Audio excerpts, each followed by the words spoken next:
day 2. So today we are going to be discussing about the second aspect, and that's the plan. But before we begin, just a couple of points. First of all, I'd like to thank Tathya Walk the Law for giving me the opportunity and giving the firm the opportunity to conduct this workshop. So I would request you all to follow, share, and recommend Tathya Walk the Law to all your friends. And do follow Baskaran and Associates on Facebook and Instagram. And we will be conducting the session in few particular steps today. Before that, I hope we had a very interactive session yesterday. We had a very good response coming in from everybody yesterday. And that ways, I would like to really thank you all for the encouragement and support. There are a few specific names I would like to take. I would like to thank Utkarsh Matikoop and Janil Shah from Baskaran Associates for really working on the research that we are using over here. I would like to give a special thanks to Advocate Shailendra Pathak ji for his wonderful feedback and pointers. And I would like to thank the team of Tathya and Walk the Law for making this happen and making this successful. Furthermore, instructions for today, I would request you all to mute your audio because the little bit disturbance is created in in the duration of the chat. And I would also request you all to keep your questions at the end of the session, because yesterday there were so many questions that I could not answer, and I was really feeling bad that I couldn't get back to so many people. So I would humbly request that let us keep all the questions to the end of the session. And if we am unable to address your questions, you can always mail me your questions at hbkeshava.advocate, hbkeshava.advocate@gmail.com. Or you can visit our website and drop your questions, www.baskaranslegal.com.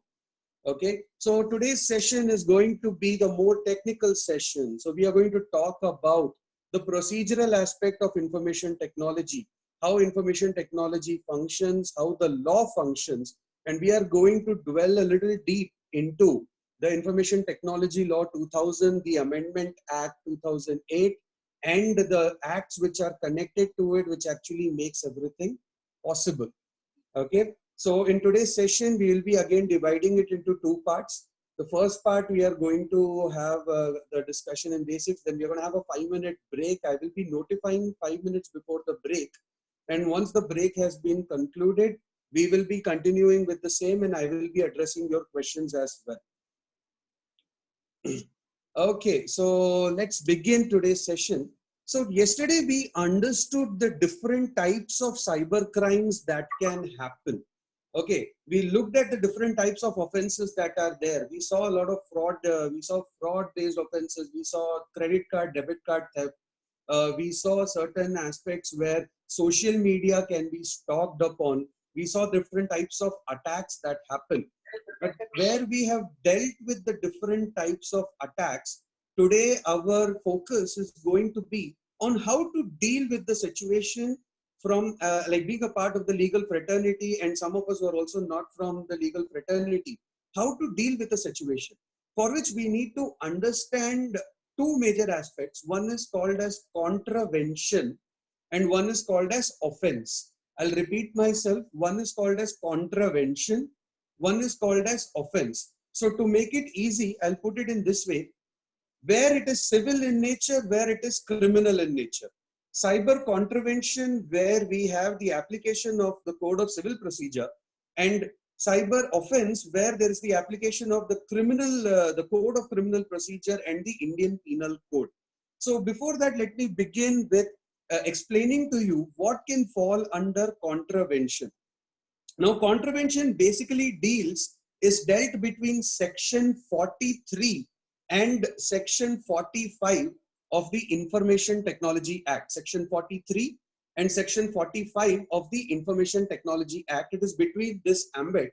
So contravention is basically, if I have to define it, it deals primarily with unauthorized access to computer systems or computer network or computer resources.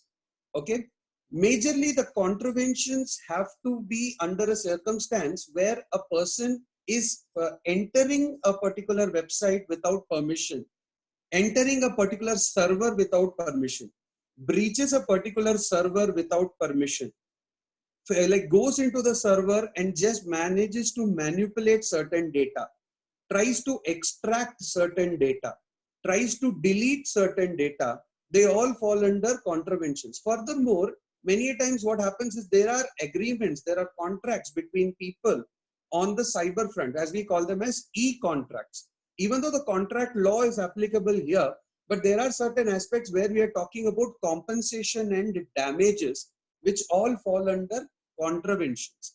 Okay. So when we are dealing with a contravention based issue where there is a cyber contravention that has occurred, we need to follow certain fundamental steps which are important. So let us go step by step in understanding what are the different, how to deal with the cyber contravention. Step one is that you need to identify what exactly has happened and who is the aggrieved person. Once we have identified the aggrieved party, rule number one is that we should ensure that we understand what exactly happened to the aggrieved party. Has he lost data? Has somebody entered the server or entered the secure information technology network without permission? Once that identification is done, you decide where exactly you can place that aspect, how to place it.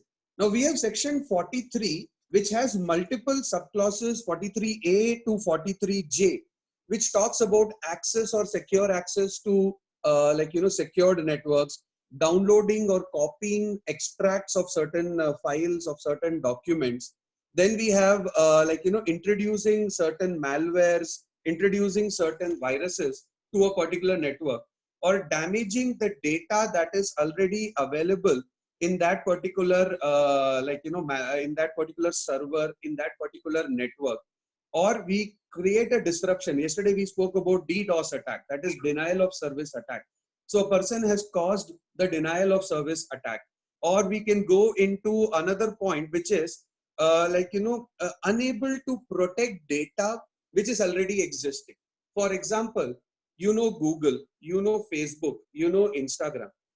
The job of Facebook, Instagram, Google, who are intermediaries, remember the point, they are intermediaries. Their job is to protect your data. You share a lot of data with them. What kind of data you share? You share your birth date, you share your locations, you share your photographs, you share your images. In bank servers, you share your Aadhaar card and PAN card details. Okay. Anywhere this data is not monitored by these intermediaries, if they lose this data, इनसे कोई गलती हो गई, इनके हाथ से data छूट गया, or this data has got stolen, or this data has got breached, or a kind of a cracking has happened which has resulted to the loss of these data, then you have the power to claim compensation if you are able to justify what exactly has happened, because that justification is the most important thing which falls. So step number one, like I said, identify who's the aggrieved party, followed by understanding what exactly is the issue and place it in section 43, talk about exactly where it will fall under section 43.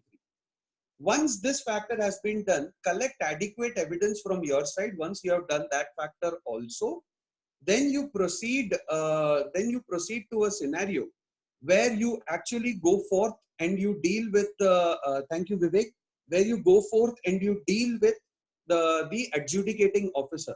You need to file an application with the adjudicating officer, and let me explain to you who exactly is an adjudicating officer, because without understanding who is an adjudicating officer, what is his powers, we cannot really take a contravention case forward. Okay, so an adjudicating officer is a person appointed by the center or the state. Majorly it is the state who has territorial jurisdiction. Now this is one of the most controversial controversial factors that we need to understand about territorial jurisdiction. Now what exactly is this territorial jurisdiction is the fact that when we deal with a certain crime, the question that we ask is कि jurisdiction क्या है, ये crime किधर हुआ है. But here is the biggest problem with cyber law. Cyber has no jurisdiction. Cyber has complete infinite jurisdiction. I'll repeat. Cyber has no jurisdiction. Cyber law has complete jurisdiction, meaning कि it is a complete world altogether where you're dealing it with. So वहाँ पे you cannot identify कि attack हुआ कहाँ से है, but ये जरूर बोल सकते हो कि attack कहाँ पर हुआ है. There you get the difference. That is, you may not be able to identify. It's very difficult at times in cyber cases to identify by an individual that where the attack has started from, where the attack has occurred from. But they can always justify as to where the attack has happened. That is the most important thing that you need to do, which is immediately the next point that you need to come out with. Okay. So where you have brought out that next point as to ki kahan pe hua, I mean, where the cyber attack has happened. Once you have identified the jurisdiction, then your immediate action is to identify the adjudication officer or the DIT or the Department of Information Technology, which has been set up by every state. Now, this is one amazing point that was explained to me when I was a student, that every state has a cyber cell. Okay. Every state has a cyber cell. Every state has powers which many people do not know about. And it's always better to trust this cyber cell than to do the investigation on your own. Now, this is something extremely of vital importance, because many times people make this one fundamental mistake. And this fundamental mistake is they try to prescribe their own medicine for their own health issue. We are not doctors. हमारी तबीयत खराब हो गई तो हम लोग क्या करते हैं, हाँ डिस्प्रिन खा लेंगे ठीक हो जाएगा, सर दर्द हो रहा है हम दवाई खा लेंगे, or we will have a paracetamol and we will be relieved of fever, or maybe we can have a particular tablet or syrup to heal our cough. But the point is that sometimes we don't know what exactly. What if it is corona? So it is always best that we go to a doctor and we address it. Same is with cyber also. Do not do your own do not do your own remedy or own medication over here. Okay, so one person just raised this point, is that lex fori not be considered or what? Lex fori basically means the law of the country. To be very frank, the law of the country will be considered. But when there is a situation, when there is a dispute with cross country, let's say I'll take one case study over here. Now, this is a very important case study which related to defamation. This happened in one of the colleges, schools in it happened in one of the colleges, schools in Gurgaon, where there was an image and a video of a particular principal which was shared in the server of the school and was shared with all the students all across the school and all across the state. I mean, all across the state. Can I request somebody's device is not on mute? Can I please request them to go on mute? Thank you. Thanks a lot. Okay. So I request you, if there's anybody who has not muted their audio, please mute your audio. Okay. Because I get a lot of echo out here since I'm dealing with 3 devices. Thank you. Thanks a lot. Apologies for the interruption. So moving forward. So in this particular school, what happened is that defamatory video and images had the principal standing in a very obscene manner. He was dancing along with models. And this completely defamed the principal, because some people even thought that it is true. When people started investigating, they realized that this action had not occurred from India. This action had come all the way across from Brazil. So what had happened is, when the cybercrime, the case was lodged, when the case was taken forward, immediately the entire issue was addressed in such a manner that they contacted the cyber cell of Brazil. Brazil, when they investigated, they figured out that this case has not come to this action has not, the issue has not happened in Brazil, it actually happened in England. So when England was contacted, the cyber cell of England was contacted, they also put the blame by saying that nahi, ye hamare paas Africa se aaya hai, ye hamare paas hamare yahan se nahi hua. So when they kept on going by, they started going and following the footprints. Now, footprints basically means, ki, let's say if I'm using my phone to hack another person's laptop in order to view the data in a person's tab. Now, my phone is based out here in Pune.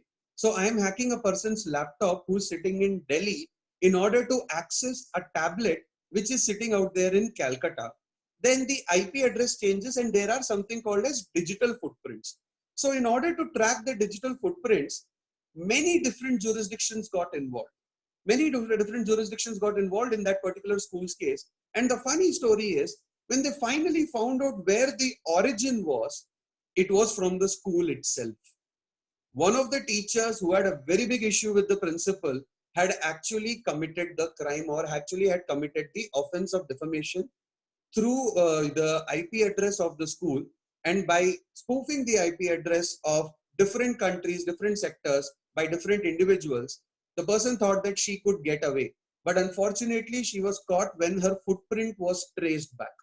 So this is basically what we are trying to explain, that when there is a situation, when there is an issue, always consult a cyber expert before trying to find your own remedy. And this is very important when you're dealing with contraventions, because in contraventions, when you come in front of an adjudicating officer, you have to show them what evidence you have collected. Now, the adjudicating officer, he does not investigate. I repeat myself, the adjudicating officer, he does not investigate. He is basically a person who mediates the issue out there. He determines what is the compensation that the affected party should get.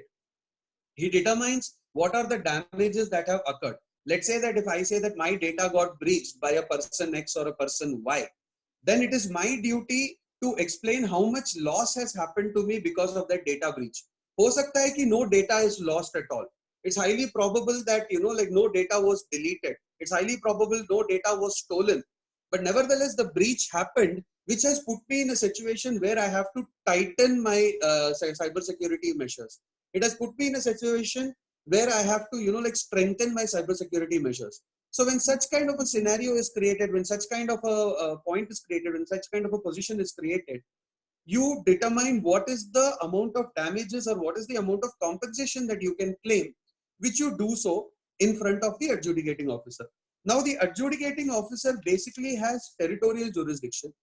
Okay. So if you are looking at how to understand about it, so you can always read the Information Technology Act read along with the Information Technology Qualification and Experience of Adjudicating Officers and Manner of Holding Inquiry Rules 2003.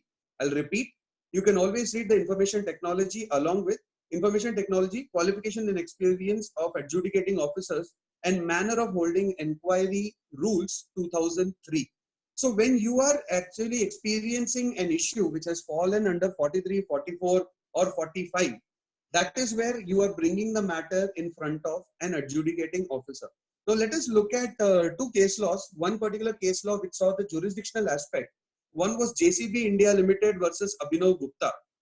Now here, there was a copyright dispute where a person has replicated a particular copyright of another individual. So where the copyright was replicated, it was replicated in a totally different state altogether. But the case was filed where the person was sitting. So the cause of action was somewhere else. So the adjudicating officer said that you please take the matter to the Department of Information Technology in the other place. Do not bring it in front of us. Because territory to territory, the cyber laws have to be monitored very carefully.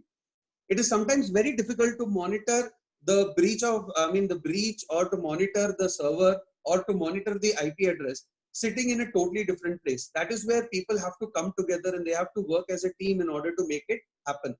That is how extreme a cyber law case can go up to. Then the last part is the other case that I would like to discuss with you is the Shri Uma Shankar versus Shiva Subramanian ICICI Bank case. Okay, it's a benchmark case, and there was a major negligence that was committed in due diligence. Negligence in due diligence. Now, if you read, when you are opening an account in a bank, there's a certain amount of due diligence that is conducted. Now, what is basically this due diligence? They will take your fingerprint, they will take your photograph, they will take your address proof, they will take attested documents from you. They will take in your Aadhaar card details, they take in your bank account details, they take your nominees details. Now, all of this information is very, very sensitive information. If you have attended yesterday's session, you would remember that I said the most dangerous weapon or the most dangerous entity on this planet is called as information, sensitive information. Why is Aadhaar card so sensitive? Aadhaar card is so sensitive because you have two major aspects that are there as a part of your Aadhaar card, which is your retina scan and your fingerprint. Okay. So if somebody manages to get access to that information, where else do you use your retina scan and your fingerprint? You have used your retina scan, your fingerprint for your passports. You use your retina scan and your fingerprint for your phones. Now, so many phones are opening with your retina, like, your retina scan. Your phones open up with a face reader. And despite the fact there are so many people making TikTok videos out there using the front camera, where your retina is also getting scanned, where your face is also being read. So if such information is goofed up by the bank, if the bank is not able to manage such information, then you can hold the bank liable for breach, where 43A, section 43, it comes into play. So such matters are taken in front of the adjudicating officer. Now the procedure to basically take the matter in front of the adjudicating officer is very straightforward.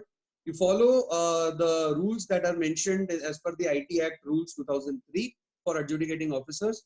For the adjudicating officers has the powers of the civil court, where he can summon you, where the notice is passed on, where he will be calling you to the court.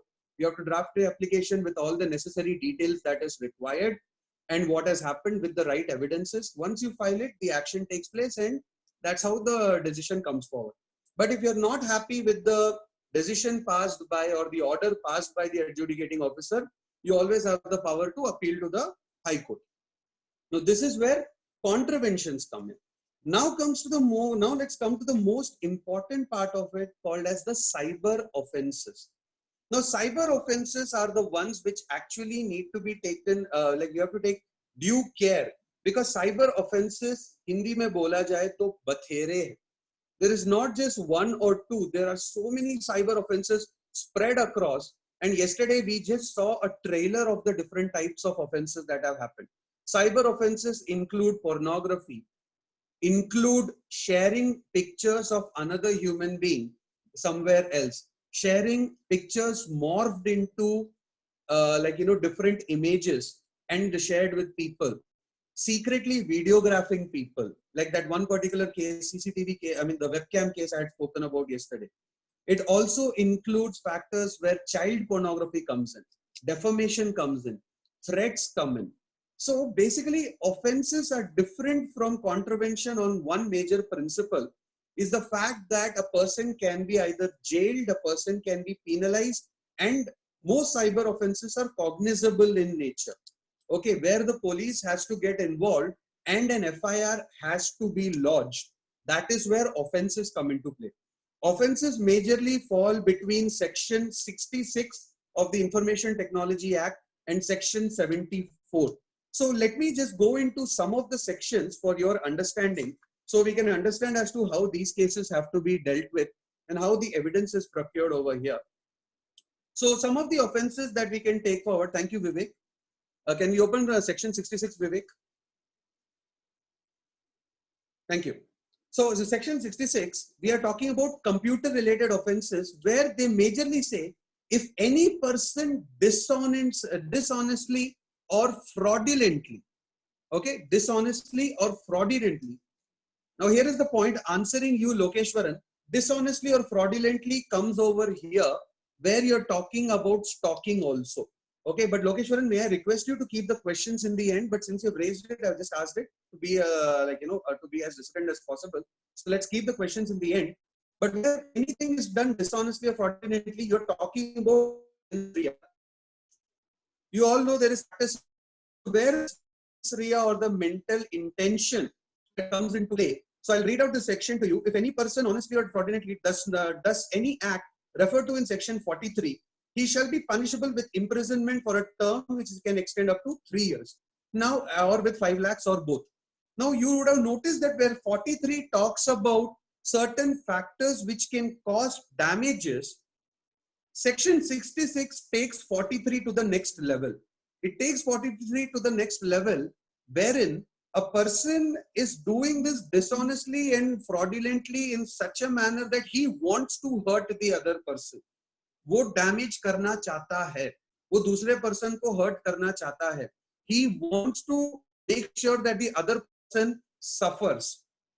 Okay, so when the other person has to suffer, when the other person has to be brought down, that is where you're talking about dishonestly or fraudulently.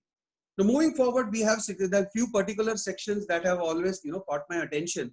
One is 66B, punishment for dishonestly receiving stolen computer resource or communication device. Now, where you know that a phone has been stolen from somebody, let's say an iPhone or an iPad, which is one of the costliest products in the information technology market, it has been stolen, and a gentleman or a lady is receiving those particular those particular products, despite knowing the fact that they are stolen, using the data which is inside it, selling that data. That in such circumstances, it is highly eminent, it is highly important that you have to report it immediately. But without reporting, if you continue to use that particular device, okay, if you continue to use that particular data, I mean that particular device or the data within that device, it will fall under fraudulent, because you already know कि यार ये चोरी का माल है. जहां आपको पता है कि ये चीज चोरी का माल है, तो आप गलती से भी उसको मिसयूज करने में आपका हक नहीं है. एंड अगर आपने हक उसको मिसयूज किया और पकड़े गए, if you misused it and you got caught, then I'm sorry to say the Information Technology Act, the Indian Penal Code and CRPC, everything applies in such a scenario.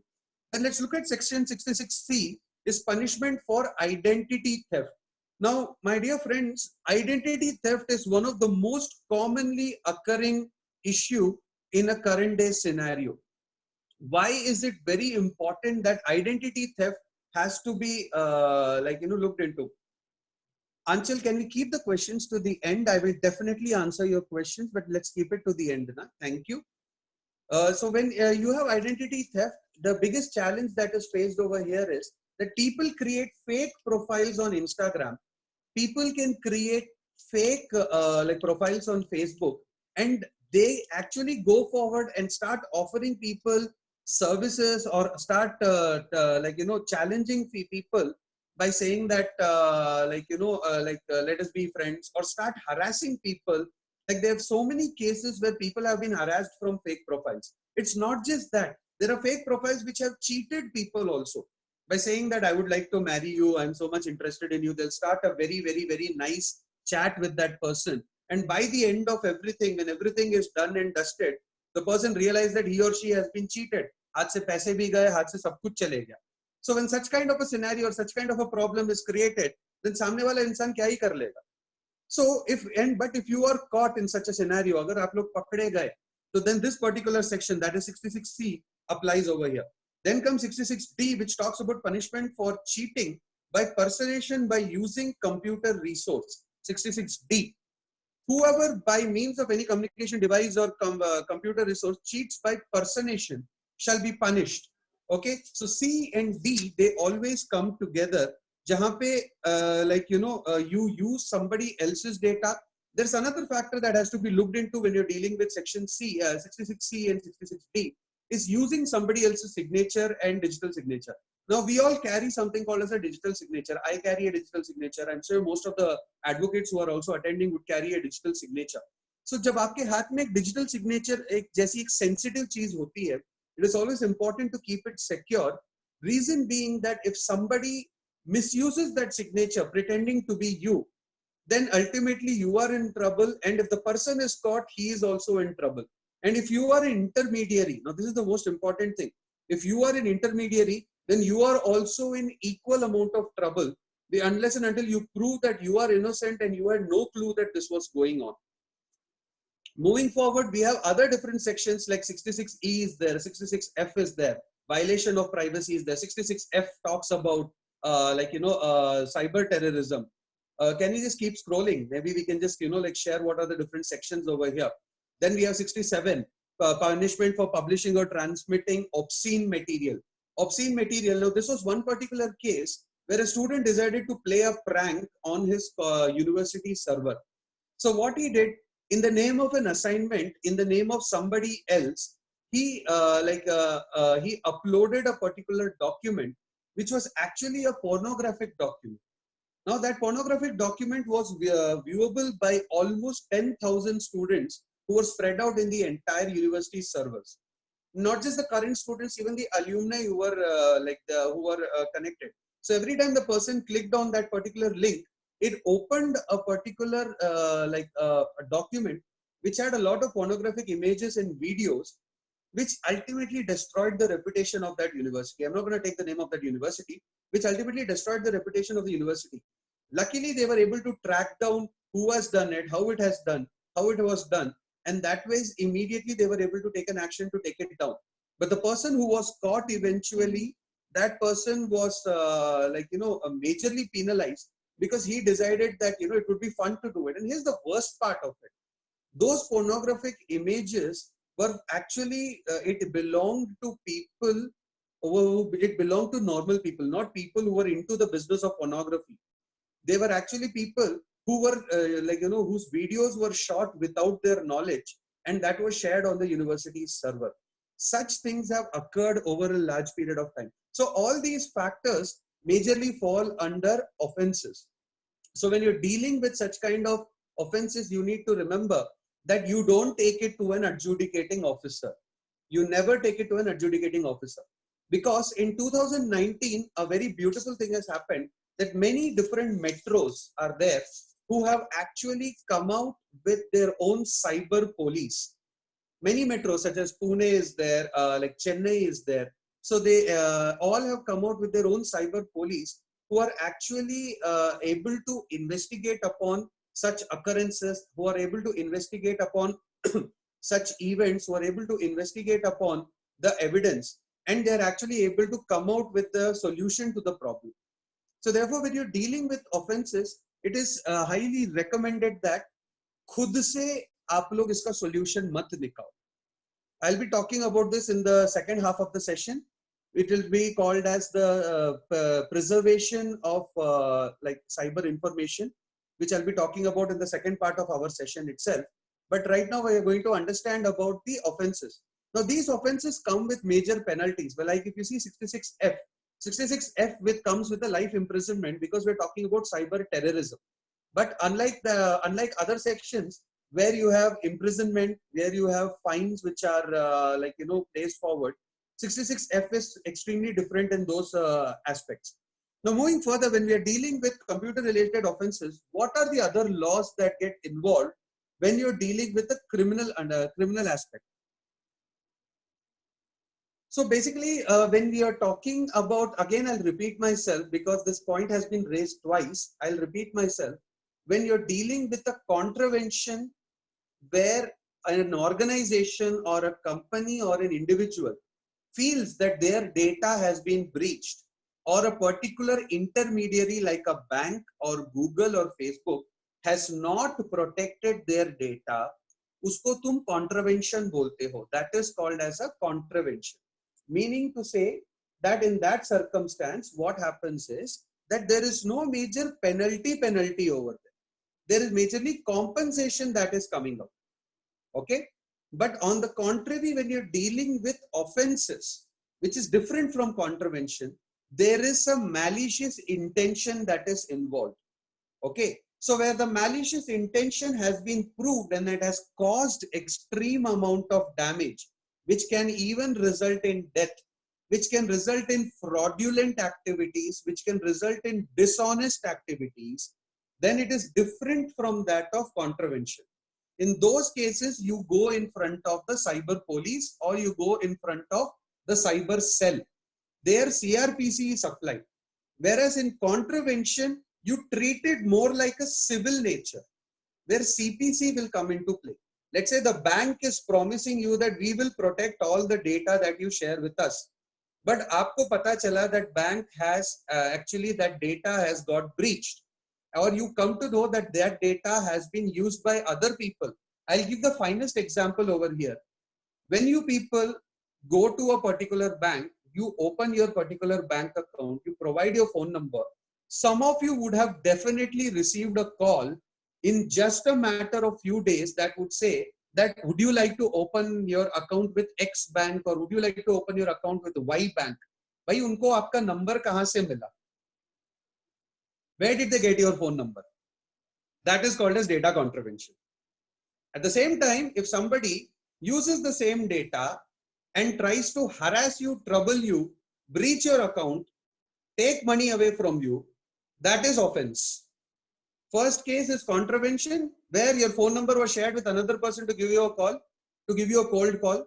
Second scenario is where they have been using your phone number to harass you, trouble you, to take money away from your account, to take your personal identity away, or to pretend to be you. That is an offense. So anyways, guys, we come to the end of the first half of today's session. We will be starting with our 5-minute break shortly. I would request you all to write down your questions, and I will be addressing your questions at the end of the session. If I'm not able to address to all the questions, you may very well mail it to me. Thank you. We will be back after a break. So how to differentiate between contravention and offense is very important. Like I said, I'll repeat the same example which I took.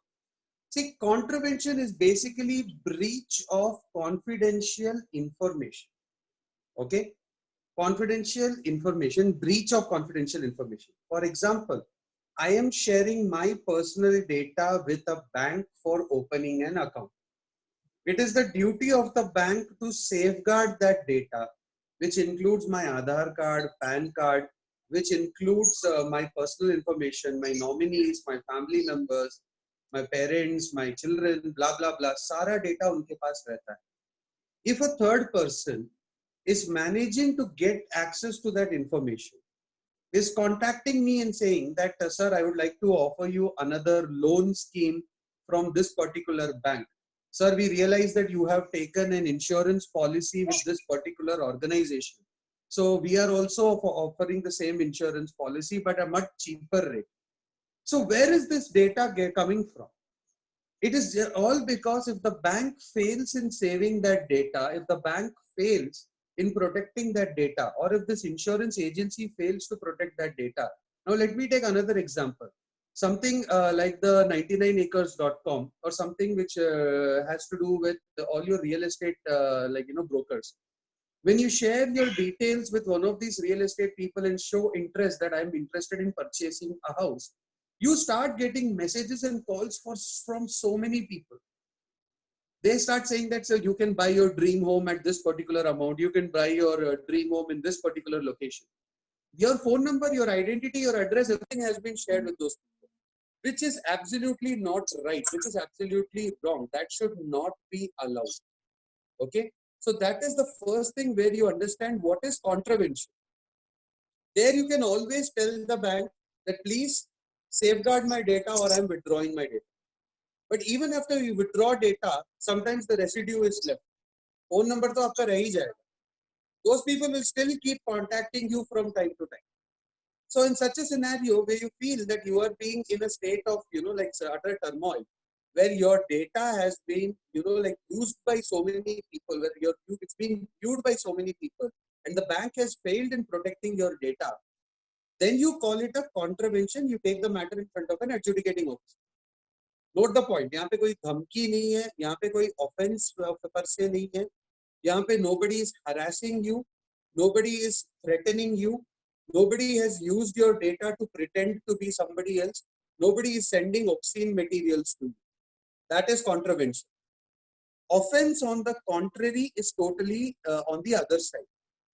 The same people, once they have your phone number or address, and through your phone number and through your account details, they are able to track down as to ठीक है, ये इसका Facebook का account है, ये इसका bank का account है, ये इसका Gmail account है, and they use their particular illegal resources, illegal softwares to start sending you pornography, to start harassing you over email, to start threatening you and posting images about you on Facebook, or defaming you on Facebook or Twitter or Instagram. Or they hack your bank account and take money out of it. Or they hack your Paytm, they hack your GPay and they take money out of it. Okay. And furthermore, they start giving you threats by saying that transfer money to this particular account, or else we will be disclosing your personal information in the public. Those factors fall under offenses. Okay. So where those factors fall under offenses, तब आपका CRPC और IPC का major involvement हो जाता है. That is where the state cyber crime cell, your state cyber police are the bodies who start like getting involved in that particular scenario. That is how you need to differentiate between the two. If it is a contravention, I'm repeating myself, you take it in front of an adjudicating officer. Adjudicating officer has a pecuniary jurisdiction of up to 5 crores. He has a territorial jurisdiction, यानी वो अपने इलाके का जयकान शिख रहे हैं. If in a particular area that issue has occurred, वहाँ का adjudicating officer, let it be a problem which has occurred in Bombay, Department of Information Technology, Mantralay, where the adjudicating officer is over there, he will be the one to handle it. But on the contrary, where you're dealing with an offense or a crime which is fraudulent in nature, which has malicious intention, where there is mens rea involved, and most importantly, you have hurt the other person or institute or organization, and you have hurt them to such a level that they are a major amount of damage has occurred, then in such a scenario, you completely take it as per the CRPC and IPC. Now, how does this offense part work? How does the litigation part work when you deal with CRPC and IPC is what we are going to deal with now. And another very good topic that we are going to talk about is called as preservation. Preservation of the cybercrime location. Okay. So let us go step by step by first understanding what happens in an offense. When an offense has been committed, once you know that a person has become a victim to a cybercrime offense, okay, where you know that the person has suffered a major mental agony, where the person has actually suffered, let's say, even death, where there has been abatement to suicide through the cyber forum. Best example is your blue whale challenge. When all those factors have come into play, rule number 1, खुद का remedy mat nikalo. Never try to resolve it on your own. If you feel that your phone has been hacked or your laptop has been hacked, do not listen to a third person who will come out and say, aisa kar, you shut down your laptop, you shut down your tablet, or you format your laptop, format your tablet, or format your phone, or you delete everything, or in some crazy cases, they say break your phone. You have had such cases also. By doing that, damage to ho gaya, and the person who has offended, the person who is the offender, वो भी बोलेगा कि यार चलो मैंने damage कर दिया है. The person who has caused the offense will say that okay, I am free to go. क्यों? The device which was actually having the ability to track him down, that has been completely lost. So rule number 1 is, when you feel that this kind of a problem has occurred, immediately report it to the cyber police of your city or your state, or immediately report it to the cyber cell of your state. And once you have reported it, an FIR will be filed. If it is, there will be an investigation that will take place. An FIR will be filed, and as per the rules of the CRPC, the matter can be taken in front of the court, because there we are talking about major heinous offences which have occurred. One particular offense I would like to share with you is one particular case which had happened. Now, in this case, it so happened that this person did not know exactly what was going on, because this person's data was being utilized in such a way that wherever this person went, people gave a very bad look at this person. Now, this happened in a particular office and organization in Chennai, where this person used to regularly, used to go to his office in the morning, come back by evening, had a very normal life. One fine day, that person realized that people were looking at him in a very bad way. People started insulting him. People would not talk to him. People started bullying him in office. And he was a very innocent fellow, innocent chap. He did not know what was going on. Soon a point came that he was removed from the office's WhatsApp group. There was a disciplinary committee meeting which was conducted, where they told that he is mentally insane and he needs help. So please throw him out of the organization. So finally, he decided to get to the bottom of it, and he confronted one particular, like he confronted one particular person and he asked, कि यार हुआ क्या है कि आप लोग ऐसे behave कर रहे हो, मैंने किया क्या? Then they said that what you don't remember. You have been there on WhatsApp with us. You have been insulting people outrightly on WhatsApp. On the office's official group, you called your boss a pig. And most importantly, when you are dealing with any kind of an individual, like in the entire organization, हर बंदे के बारे में you have created a negative opinion. Now this fellow was shocked. He said, "Yeah, why the hell would I do that? I wouldn't want to do such a thing at all." But they did not care. They said that no, we know you have done it. He further investigated upon it, where he spoke to the people in the disciplinary committee. And the disciplinary committee also said that he had sent abusive emails to some of his teammates saying that he would rape their wives, he would hurt their children if they try to cross his path. Such kind of information was being shared, and this fellow was completely thrown aback. So he went to the levels where he said that I can't handle this stress anymore. He filed for a resignation and he walked out of the organization. And because of the black mark that he had received on his profile, he was unable to find a new job. Finally came a point where he decided, I am going to end my life. By God's grace, he did not do it. Eventually what happened is there was some intelligent fellow who told him that why don't you approach the cyber cell, because there is one thing which has been repeating in common कि WhatsApp पे message गया है, email पे message गया है. So when he reported this matter to the cyber cell immediately started collecting information. The cyber cell involved the police and an FIR was lodged, because here they did not know who is exactly the offender. So an FIR was lodged initially against the organization, and they told the organization that I'm sorry, a person has been badly affected, and instead of looking into it, they have caused a situation where the person has now gone to the level of mental depression. That person is now becoming mentally insane. So immediately what happened is the organization shared all the emails, they shared all the WhatsApp chats with the police. So when the police started investigating upon it, they realized that none of the chats and none of the messages, none of the emails was sent by that individual. It was actually sent by another person in his own team who was pretending, now here is the best part, who was pretending for almost 1 year to be him. And he was so innocent that he did not know that there was somebody pretending to be him and who was creating such a ruckus. Where the problem began was the fact that he was promoted while his teammate was not promoted. And he was given an increment while his teammate was not given an increment. So that fellow decided that I will destroy this person's reputation. And by doing that, he had completely hidden his tracks and he thought that he's gone scot-free now that this person has resigned.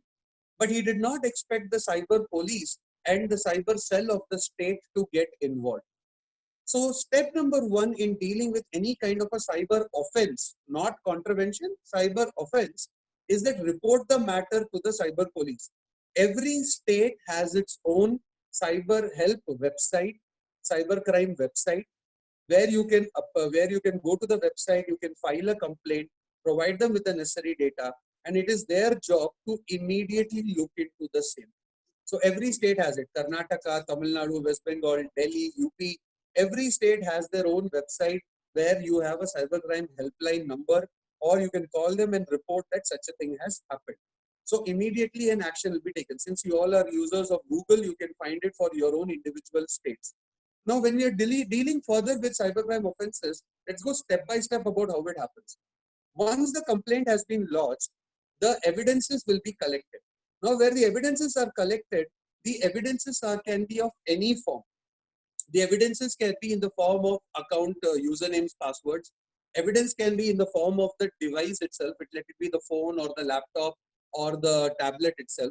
The evidence can be in the form of your hard disks. The evidence can be in the form of pen drives and CDs. Okay, all those factors are coming into play. And when all those factors are there, they are treated as evidences. And one of the most important thing about these evidences is you cannot directly operate upon these evidences. A proper search and seizure has to be conducted by the police, where they will collect all these evidences and it will be taken to a forensics lab where the actual postmortem of the same is done. When we say postmortem, it is not like your typical bodily postmortem where, like you conduct for human beings.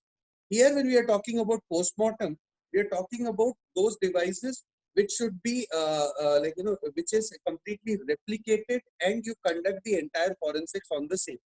That is how the evidence has to be collected, and that is how the evidences have to be brought in. Most importantly, the evidences should not be tampered with. Any kind of tampered evidence is not admissible in the court. The court will not look at the tampered evidence. If it figures out, the court finds out, ये evidence के साथ tampering हुआ है, then I'm sorry, immediately those evidences cannot be trusted, because in cyber, manipulation can be done at any time with any kind of a device, with any kind of an account, with any kind of a server, with any kind of a website. कभी भी कहीं भी कैसे भी हो सकता है. So the evidences have to be safeguarded at all times. Now, coming to the most important part is, once the matter comes in front of the court can choose in both ways to either further conduct further further investigation, upon the evidences. Okay, like it can further be worked upon, or the secondary aspect that can happen is the fact that if the police has managed to collect the adequate amount of data, adequate amount of evidences, then it can be brought in. So when we talk about tampered evidence, the most important thing is tampered evidence can be a hard disk which is damaged, hard disk which is broken, a documentary file which has got deleted, a document which never even exists. Like simple, a pen drive is being presented in the court and said that ye hamara evidence hai, we found this at the scene of the crime. Aur pata chala ki pen drive khali hai. The pen drive was deleted. You can actually get the log files to understand whether was this pen drive or this hard disk tampered with. So you will know if the data was deleted.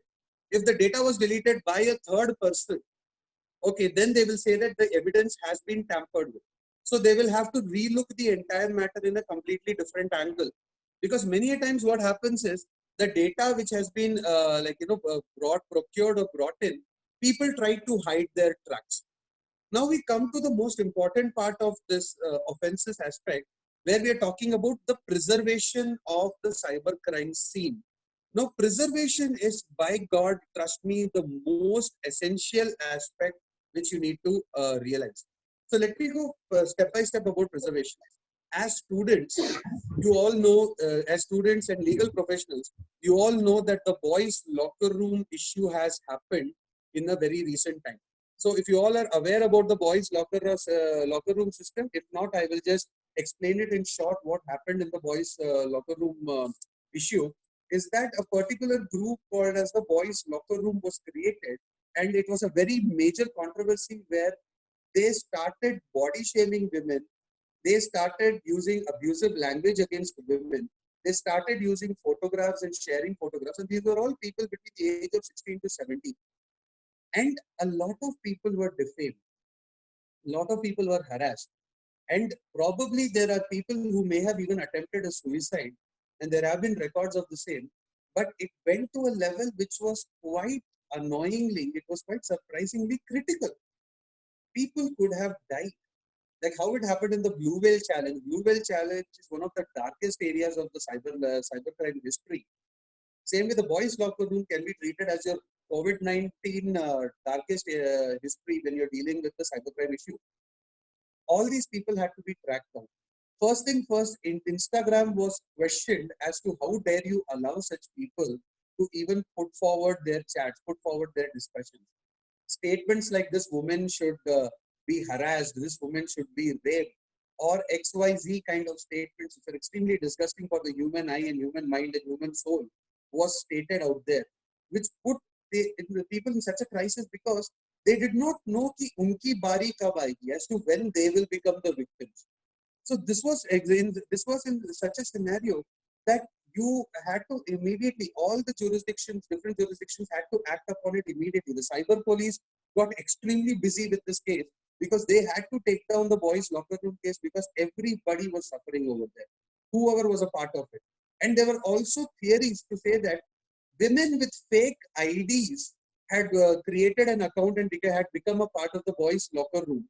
And they were also trying to tarnish images of other boys or other women using that one particular area.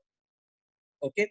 Now this this particular issue led to the fact that Instagram, who was the intermediary, was questioned that how could they allow.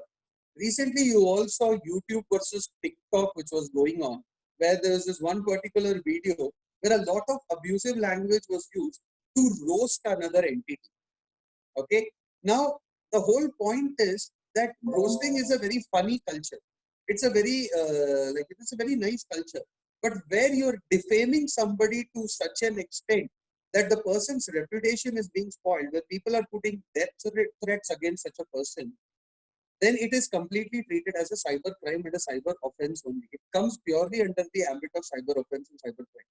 Same way when you're talking about the current boys locker room, it went to a next level where obscene material was also shared. There, pornographic images, nude images of men and women were being shared. There, you were having scenarios where people were being abused. And once a person had actually, I mean, there were a few chats which I read. I mean, I'm just going to share one or two chats with you, verbally, I want to share, where a person said that I would be talking to this woman, I will bring her to her knees, and then I'm going to tell you people how to do it so you can do it to your women as well. This was one of the most disgusting statements made, which is basically when that woman was harassed and when it was completed and it was explained, people actually implemented those wordings, those methodologies, those emotional manipulations, that playing with the psychology, that mental trauma, everything was created by other men also. This made things very bad, and that's why the boys' locker room had to be taken down immediately. Okay, and also there was also this other case, which where was this Law Seco had come out with a webinar, which was quite sexist and defaming. That thing is still going on. It is still under debate as to what exactly you can call it. But then, unless and until you determine how it is defamation, now you all would have studied defamation. Unless and until you determine what exactly is defamation or how the defamation system works, you cannot actually use the law to your favor. And IT Act, let me be very honest with you, is that the IT Act is still very weak in multiple places. There are many lacuna in the IT Act. There are many loopholes in the IT Act which are unable to handle certain cases because people try to take their own action before even reporting it to the police. So coming back to the main point of preservation, do not take your own action. If you're Instagram, where you're being harassed on Instagram or Facebook, do not immediately delete Instagram or Facebook, or do not immediately shut down your account. Why? If you do that, you're giving time for the perpetrator or the offender to run. You're giving the offender time to clear his or her footprints. You're giving the offender time to actually hide himself or herself, disguise their IP or spoof their IP, or completely destroy their own devices to ensure that they are not caught. This is the first thing you're not supposed to do. If you feel it has happened, go forward, share it with the cyber police, provide them with the data. Don't be scared. The cyber police has one very beautiful thing. They keep your data confidential. The cyber cell of every state, it is a rule that they have to keep your data as confidential as possible. Your data will be treated as confidential. These people will conduct all the the necessary investigation. The data will be collected. It will be brought in front of the court as per the provisions of CRPC, and the person will be punished as per the provisions of IPC. So first rule of preservation, do not delete the data. Second is, certain families do this very disgusting thing. Certain families, when their child or any individual member of that family has suffered because of a particular cyber attack, they immediately ask the person to delete their data. They break the data, break the devices, phone tod diya, ya off karke फेंक दिया, battery निकाल दिया, and immediately they tell their child that now don't go into public at all. Or they tell that family member, अब से तुम अपनी शक्ल मत दिखाना बाहर, हमारा नाम खराब हो चुका है. I'm sorry. It is not their fault, because the cyber is a very vulnerable place. Attacking on the cyber forum is equivalent to an acid attack. Harassing on the cyber forum is equivalent to abusing a person face to face. Defaming on the cyber forum is equivalent to publicly speaking against somebody. If you can take an action in the second scenario where a face-to-face issue is happening, then under the cyber forum also, under the cyber law also, I advise that an action should be taken. Why to allow a perpetrator to let go? So the second part about preservation is, if you feel that a family or a friend has been badly affected because of a cyber issue, then please do not let them destroy the devices. Do not let them delete the accounts. That has to be immediately brought to the notice, because that is where section 154 of CRPC, section 156 of CRPC, then section 80, section 91 and section 161 of CRPC, which completely talks about dealing with collection of data, summons, bringing the person forward, taking a criminal action against them, and all these factors where witnesses are brought in, where evidences are brought in. So CRPC plays a very important role. And if you're not preserving the crime scene, then at any time and anywhere, you are losing the battle. Forget the war. Okay. This is the, I'll repeat the sections. I'll just, thank you. I'll just repeat the sections. Section 154 of CRPC, section 156 of CRPC, section 80 of CRPC, section 91 of CRPC, and section 161 of CRPC. I'll repeat it one last time. Section 154, section 156, section 80, section 91, section 161. Okay. Moving further, what happens when the issue has occurred because of the bad work of the ISPs or the internet service providers? Okay. When we are dealing with the internet service providers, they also have to follow due diligence. If they do not follow due diligence, if they are not actually maintaining their records properly, which has led to a cause of cyber crime. For example, some people asked me yesterday that, sir, internet service providers themselves are allowing pornography. The problem is, if those factors are not reported immediately, then if the internet service provider can be breached, your account or your individual account is not far away. वो दिन ज्यादा दूर नहीं है कि अगर internet service provider वो खेल सकता है तो वो आपके अकाउंट्स के साथ भी खेल सकता है. दैट इज, अगर हैकर या फिर जो पर्सन है जो इलीगली काम कर रहा है, if he has provided certain illegal data online to the internet service provider to portray it, then I'm sorry, the same thing can happen with the others also. This is where I would like to point out one thing about YouTube. YouTube unfortunately has a lot, even though YouTube tries very hard, it tries very hard to delete a lot of illicit material. Unfortunately, YouTube in itself also has major, like adult material, which falls under softcore pornography. So despite the fact that ISPs have allowed it to come forward, and despite the fact that our law is very strict, our law very clearly says that any kind of an obscene material which is being portrayed online should not be allowed, it is happening. Okay. Now another fact is collecting evidences. Now when you are dealing with a cyber crime or a situation, evidences, collection of evidences are of different types. What all fall under evidences is what you people need to understand. User ID login, digital signatures, pen drives, tablets, phones, memory cards, hard disks, memory chips, RAMs, motherboards, the entire device as a whole, even at times the monitor, cameras, they all fall under digital evidence. And that evidence has to be protected from time to time. Okay?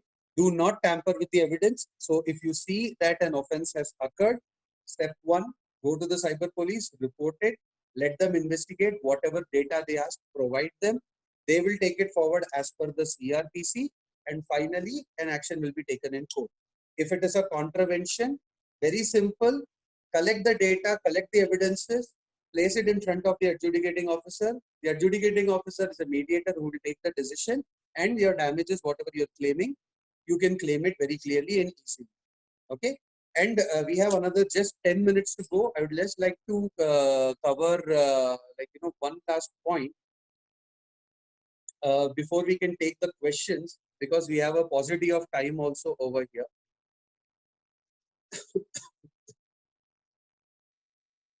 So first thing first, you need to remember that any data that you're sharing on WhatsApp or Facebook, such as documents or anything where the documents are being shared to the other person, the person is viewing the documents, there is a double tick, which is a blue tick coming through from Instagram or your WhatsApp or your Facebook Messenger. All those factors can purely fall under digital evidence.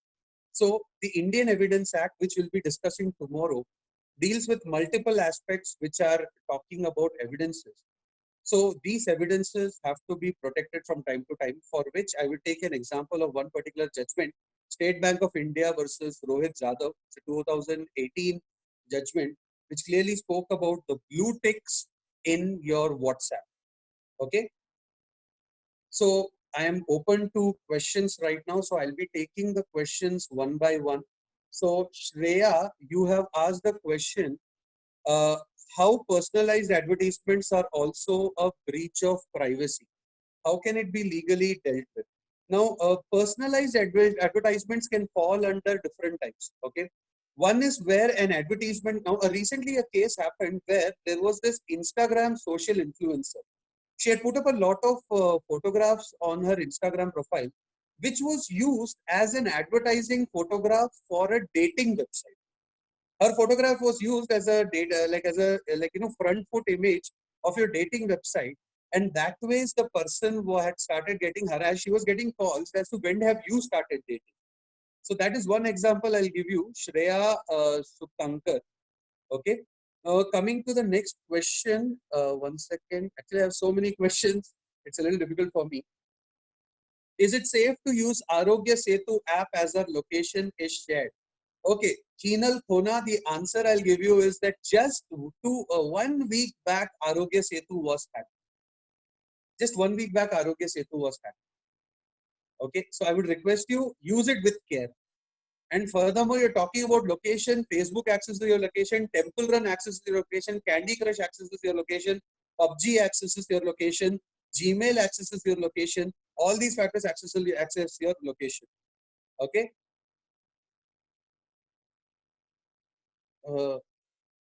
Okay, Swati Sharda, you have raised a point. I've been attending the session from the start, but didn't look into the chat box. Hence missed it. Please look into it if you can help. Swati, can you repeat your question? I didn't get your question. Richa Fulwani, you have asked, Section 66A has been repealed. Now, in cases of cyberbullying, where there is no obscene material per se, but the victim is being bullied online, which section of IT Act is attracted? Can this section of IPC be attracted where IT Act is silenced? I think, Richa, that pretty much answers your question. Now, if you have been bullied online and if you have evidence that you have been bullied online, then of course it falls under defamation. तब तुम सीधा IPC और IT Act दोनों, then your entire online forum where the bullying has occurred will be treated as digital evidence. Na? So where it becomes a digital evidence, तुम उसको directly अपने उनके सामने खड़ा कर सकते हो, and your IPC will immediately jump in. Okay, and Sampada Kapoor, you have asked difference between identity theft and cheating by personation.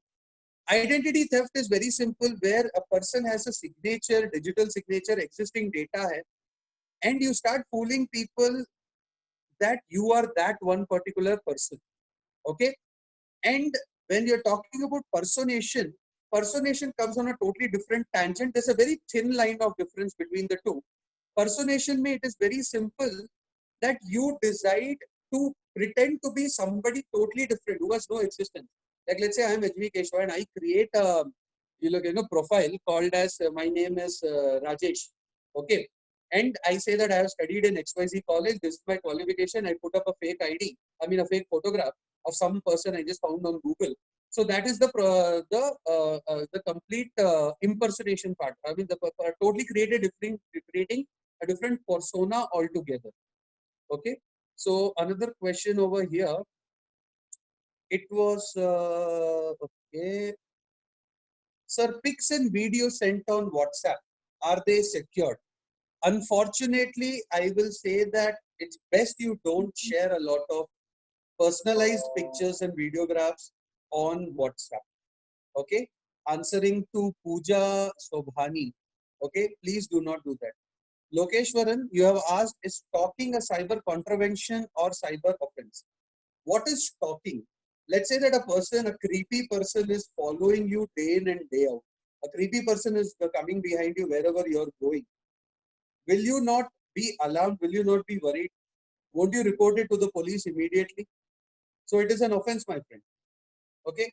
So coming to the next question, in the case of boys locker room, how was Instagram responsible and under which section? See, Instagram, how is it responsible? Very simple. Instagram allowed the discussion to take place. There were certain points in the boys locker room where the discussion were going on Instagram itself. Okay, so that is where Instagram is like Instagram is in trouble over there also. And you had also asked as to how was Instagram responsible. See, Instagram is the main intermediary over here ना. उसके base पे उसके forum के ऊपर ही तो ये काम चल रहा है. Okay, so that is where I would answer your question. Next is, do we need to learn cybersecurity skills to become a good cyber lawyer? See, it is always advisable that you know the technical basics. Let me repeat, technical basics. You need not be into coding. You need not be in knowing C, C++, Java, Python in order to be a cyber crime expert. But if you know the technical basics, you will know exactly what kind of a case you're dealing with. You will know exactly what kind of a scenario you're dealing with. Because without knowing what's a cyber crime हो गया है, कौन सा type of cyber crime हुआ है? Sir, digital evidence है. कौन सा type of digital evidence है? Sir, मेरा account hack हो गया. Account hack कैसे हुआ है? Now, answering this one question, I would like to add one point. There are multiple tools that exist on Google to actually detect if a cyber crime, like if a particular hacking has occurred or a cracking has occurred. There are tools to view it. The advice number one, being a technical expert, is never use those tools. Even though those tools work, but never use those tools. Because if you don't use the tools right, आपका data delete हो सकता है. आपका जो पूरा evidence है वो खराब हो सकता है. So therefore, you need to have a minimum technical knowledge, but majorly the legal knowledge. That is answering your question, Vaibhav Jairat. Manika, so can you please state in short about the malware attacks as discussed in yesterday's session? Okay, we have to discuss in short because we exactly have 1.5 minutes for the session to shut down. Malware is basically when you plant a particular kind of a malicious software. Malware is mal or ware from software, malware. Okay, malware is a suspicious software that you insert in a particular person's device, server, into a particular website, which can create contradictory actions. Malware चीजें delete कर सकता है, destroy कर सकता है, disrupt कर सकता है. A malware can completely take down the server. A malware can completely destroy the server. Netri Matthew, yes, Instagram, Facebook, and they have the right to monitor the chats, and they have to monitor the chats. It's not a right; it's their duty. Okay, it is completely their duty. So I have answered, I believe, your case. And Subhash Bhandare, how are footprints on dark web traced? See, no, that's a very technical question, Subhash. Maybe you can connect with me on a direct conversation. I will definitely share that with you. Okay. So we'll be taking one last question from Ujjwal Tripathi. Is video shooting a person without his or her consent in public place an offense? Absolutely, it is an offense, Ujjwal. आपका video लिया गया और आपको बताए बिना वहां पे वो वीडियो को अलग जगह से शूट करके गलत जगह पे डाला जा रहा है. Yes, my dear, it is an offense. Shreyas, your question is very detailed. I would love it if you could mail me your question. We just lost 2 of the devices. We are just left with one particular device. So anyways, we have come to the close of the session. I have shared my email ID with all of you. I would request you to connect with me on my email ID if you have any further questions, and I would be really happy to reply to all those questions. So I'm looking forward to tomorrow's session, and like if you have any other further queries, we can take it tomorrow. Okay, thank you for being a part of the session. I have shared my email ID, so please connect with me if you have any further queries.